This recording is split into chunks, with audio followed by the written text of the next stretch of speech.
Mesdames, Messieurs, bonjour.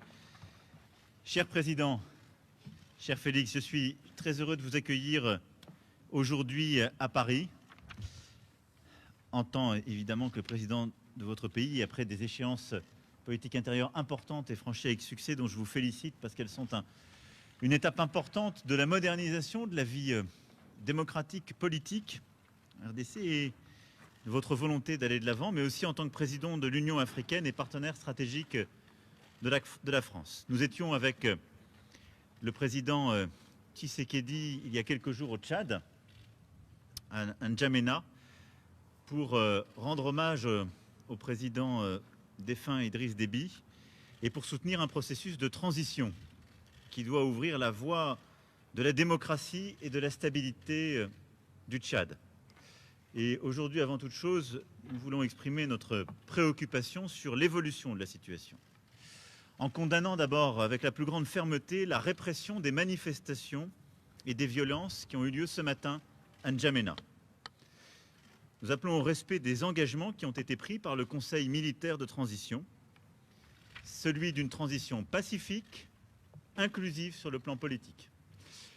Et je veux être ici très clair, j'ai apporté mon soutien à l'intégrité et la stabilité du Tchad très clairement à N'Djamena. Je suis pour une transition pacifique, démocratique, inclusive. Je ne suis pas pour un plan de succession. Et la France ne sera jamais aux côtés de celles et ceux qui forment ce projet. Le temps est venu de lancer un dialogue politique national ouvert à tous les Tchadiens. C'est ce qui est attendu aujourd'hui du Conseil militaire de transition et c'est la condition même de notre soutien. Et je veux ici dire que nous resterons engagés aux côtés de l'Union africaine, que préside le président Tshisekedi cette année, aux côtés aussi du G5 Sahel, et je veux saluer l'effort des présidents du G5 Sahel qui ont aussi œuvré à cette médiation avec beaucoup de force, et il faut que dans les prochains jours nous puissions rétablir la situation qui aujourd'hui me préoccupe très fortement. Au-delà de ce sujet, notre coopération est évidemment riche de beaucoup de dossiers bilatéraux que nous allons évoquer dans quelques instants. Volonté de développer la coopération économique, les opportunités offertes à la jeunesse de votre pays par les programmes d'éducation, de santé et de création d'activités économiques, politique aussi de francophonie, car nous avons là-dessus également beaucoup à faire ensemble. Et puis évidemment, ce sont tous nos efforts d'accompagnement pour la stabilité, la paix partout sur votre territoire national. Et je sais ô combien vous y êtes attachés face aux déstabilisations qui peuvent exister.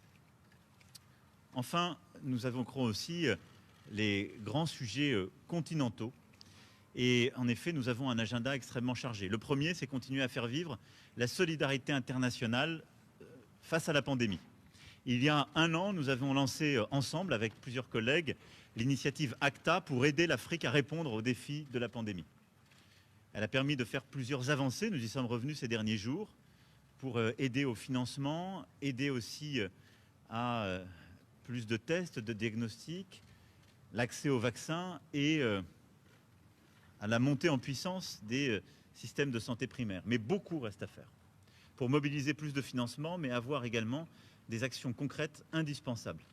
Et donc ensemble, nous souhaitons agir pour que le G7, le G20 soient des rendez-vous utiles qui répondent aux besoins des Africaines et des Africains, la vaccination de tous les personnels de santé sur laquelle nous étions engagés il y a plusieurs semaines, et tant d'autres sujets. Et puis dans quelques semaines, nous nous retrouverons donc 17-18 mai prochain à Paris pour un sommet avec beaucoup d'autres leaders du continent africain et du monde entier, le sommet pour le financement des économies africaines. Et je veux ici que chacun ait bien en tête le choc, pas simplement sanitaire, mais économique, que le continent africain subit depuis 2020. C'est un ralentissement profond, très fort, l'année dernière et encore cette année, dans un continent qui est en pleine expansion démographique.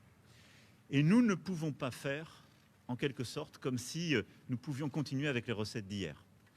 L'Europe a une réponse exceptionnelle, une politique monétaire inédite, une réponse budgétaire qui s'est traduite en juillet dernier avec un plan de relance historique. Les États-Unis d'Amérique ont annoncé un plan fédéral inédit et une des politiques monétaires les plus accommodantes. Et nous sommes en train collectivement d'abandonner l'Afrique à des solutions qui datent des années 60. Je me félicite qu'on puisse avancer, nous allons pousser pour le faire, mais nous devons absolument inventer pour le 17-18 mai prochain un New Deal du financement de l'Afrique, c'est-à-dire des solutions profondément novatrices, une échelle d'ambition qui corresponde à ce que nous sommes en train de vivre. Sans quoi, nous laisserons le continent africain face à la pauvreté, nous laisserons le continent africain et sa jeunesse face à la réduction de leurs opportunités économiques, une migration subie et l'expansion du terrorisme. Et cela, je ne veux pas m'y résoudre. Et donc c'est un sujet que nous allons aussi traiter avec le président Tshisekedi, car il est à mes yeux au cœur de l'agenda des prochains mois et des prochaines années. Pour toutes ces raisons, cher Félix, cher président, merci d'être à Paris aujourd'hui. Et encore bravo pour les succès obtenus dans ton pays et sur le continent. Merci, Président. Merci beaucoup, Monsieur le Président, cher Emmanuel, merci. Merci de me recevoir si rapidement à Paris pour parler des choses que vous avez entendues. Sur le Tchad, nous avons parfaitement le même entendement. Il faut très vite revenir à l'ordre démocratique. Je reste dans la droite ligne de ce que j'ai dit dans mon discours à N'Djamena. Nous soutenons évidemment la stabilité actuelle, mais à condition qu'ils aillent très vite vers la consolidation de la démocratie, des institutions démocratiques. Pour le reste, nous parlerons Afrique aujourd'hui, mais aussi dans quelques semaines. L'Afrique qui a lancé sa zone de libre-échange continentale, ce vaste marché commun que nous voulons à l'image de celui d'Europe et sur lequel pour lequel nous comptons sur nos partenaires traditionnels afin de nous accompagner dans cette grande aventure qui va être nécessaire pour le bonheur de notre continent.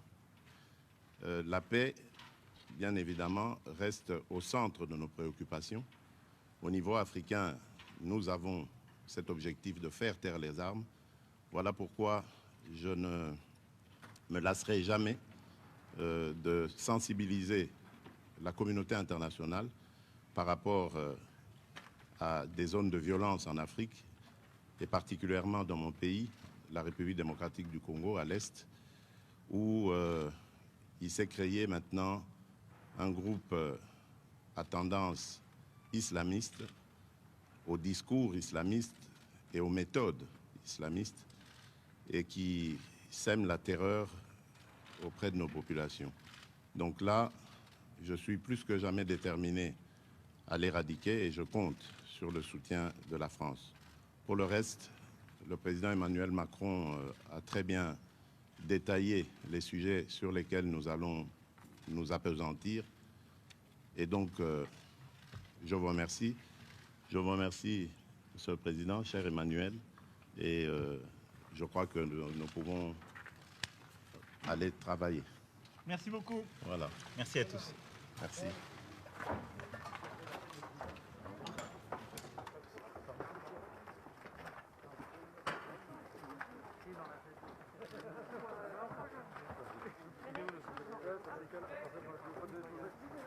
Ouais, enfin, même